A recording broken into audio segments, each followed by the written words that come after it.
labari ne na zo zana ba kukan yan fulani zan bayyana.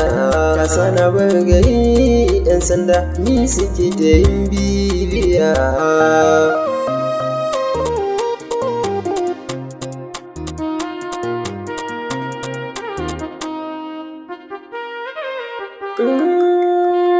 Wata rana ne ina tashi zan tafi makaranta, kamar yadda na saba kullum sai na gaishe da ummita. Da na saka min albarka domin na tsallake magauta, na fito da mashin ina ga lokaci ya kurata. Ina ta tafiya kan titi gudu na ban tsawala ba, sai ga wata baby ta faɗo titi ban zata ba.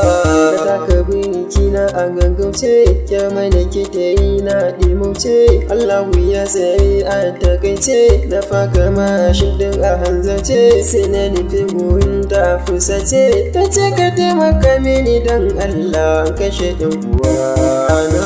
Kofar gidansu ta yi min kwatance, na kai ta har gidansu a takaice. Tana ta godiya na ke zance, har ta shiga gida kallon ta nake so ya shiga jikina. Kullum na zo gidansu da marice, min shakuni da ita takaice. Na furta so gari ta ta amince, wata rana kira ya fulani wai halayinta bai shiga. Na zo gidansu amma ba ta nan, na tambaya an ce ta wuce nan. Ta gudu tun da sassafe kenan, neman ta 'yan sanda ke zuwa nan. Nan take sai jikina ya fara zufa, na fara jinjiri.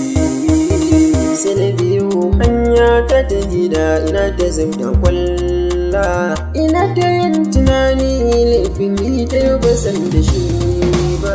Da na hangi jarida foton yan fulani aka sanyo, take na kasa da sanin laifin da ta yi na dubo. Ina zuwa ashe foto na ne da na ta aka sanyo. Ana neman mu wanda ga kyauta ga wanda duk ya gano.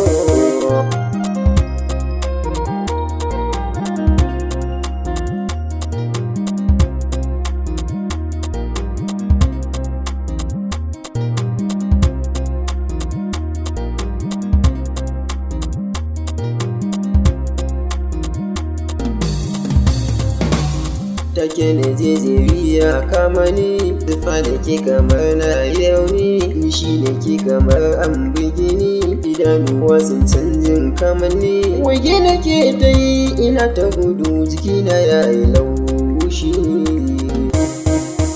Sauti na jiniya a kunnena ya sa take na juyo. Na waiwaya sai na ga 'yan sanda, baya sai na tabi. Gudu nake ta yi suna bina, jikina na ta kyarma. Ina cikin gudu mashin ya mace, na rasa yadda zan yi. Ina gudu ina zuba da kwalla, laifin da na yi ni ban sani ba. Ku bi ni ci gaban labarin domin ban kasa ba.